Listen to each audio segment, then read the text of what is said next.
Welcome to the SoulSkate Ride Guide.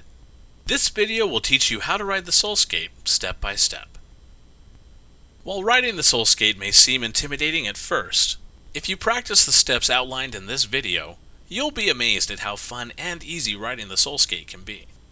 Remember to wear all of your safety gear, and take your time getting comfortable with each step before moving on to the next.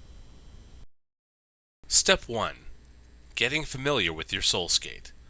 Before attempting to ride your SoulSkate, take a minute to get familiar with it. You'll notice the two ends are quite different from one another.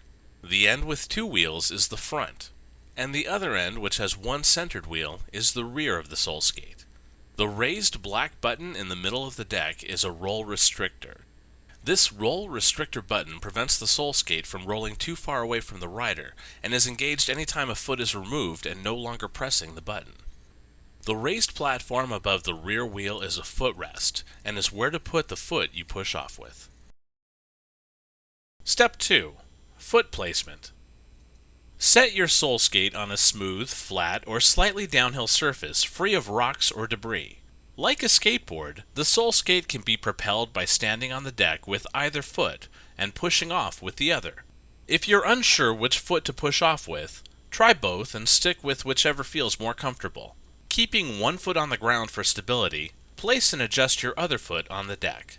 There are three things you want to keep in mind when selecting your foot placement on the deck. 1. Placing the ball of your foot over the steering axle between the two front wheels will result in greater steering control. 2. Your heel should press down on the roll restrictor button on the deck. 3. You want your foot aligned along the center of the SoulSkate deck so that you can rest your weight on the deck without tipping it to either direction. To find the centered position on the deck, simply rest a little weight on your deck foot to make sure it feels sturdy enough to step up before resting all of your weight on the SoulSkate. If you should find when you step up that the deck immediately tips to either side, simply step down, reposition your foot, and try again. Once you are confident that your front foot is in a good position, you're ready to ride. Step 3. Getting started and gaining speed. Getting started and gaining speed is easy once you have your front foot positioned properly on the SoulSkate deck.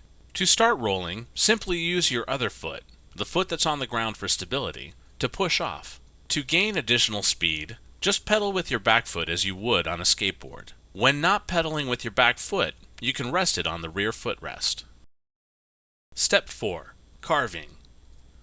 Once you are comfortable with riding the SoulSkate in a straight line, carving is just a matter of leaning your weight. With your knees slightly bent and back foot on the rear footrest for stability, lean the SoulSkate deck in the direction you want to turn. Hold this position until headed in your desired direction, and then simply level the deck out to travel in a straight line again. Step 5. Stopping. Stopping the SoulSkate is easy. Simply step off. By taking your foot off of the roll restrictor button on the deck, the roll restrictor will engage and should keep your SoulSkate from rolling too far away. Remember, while riding a SoulSkate may seem a little difficult at first, once you've learned, you won't believe how easy and fun riding one can be. For more SoulSkate videos, visit www.soulskate.com.